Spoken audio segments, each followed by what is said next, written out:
Shit,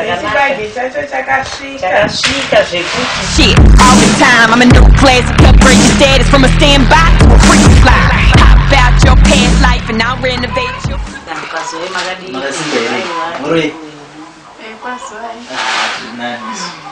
Magadigo mama.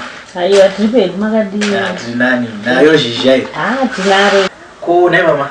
Madzibaba Potifa unogara papi? Vangu vanogara dzimba idzo dzidzi dziri apa. Yehova ndewe mina namba. Kuuya kumprofita uko. Ari kuuya kumprofita. Ndewe mina na Yehova ndewe mina. Madzibaba. Ndiwe. 2 minutes mdala. Ndimboveka gia lemweya.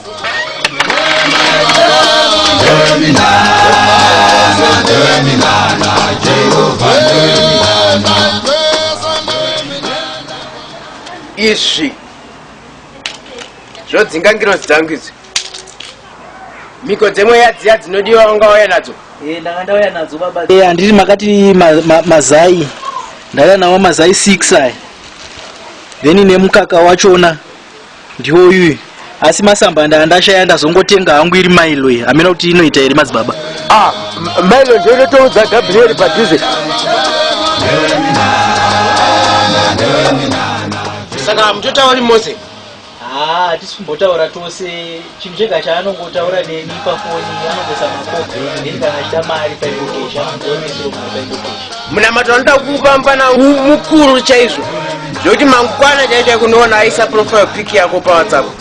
Baba. Mangwana ni chaicho zuva sati rabuda. Nyangwe ma WhatsApp bundles aufe wakajusa. Facebook yako ine ichivhura yega.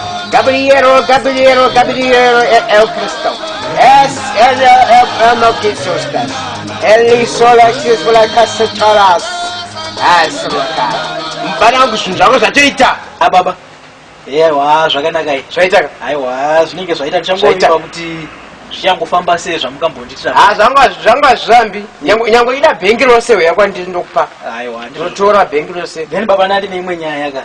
Dzaako asi pamheko ndakamuoka perfume kange pa UK yakana ndimbokupa iwo mudara mungospray yawo zvinhu.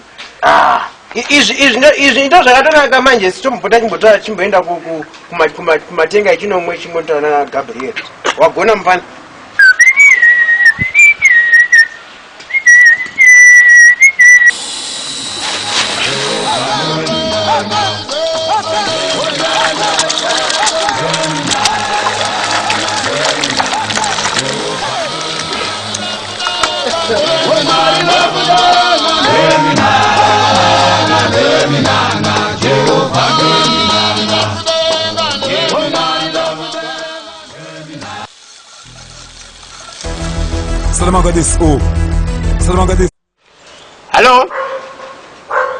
Hello?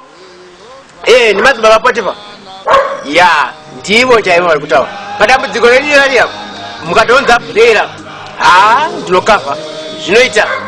Mukaonza bhurera.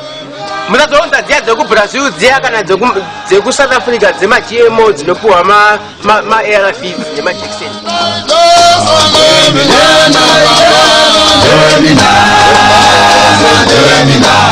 Jehovah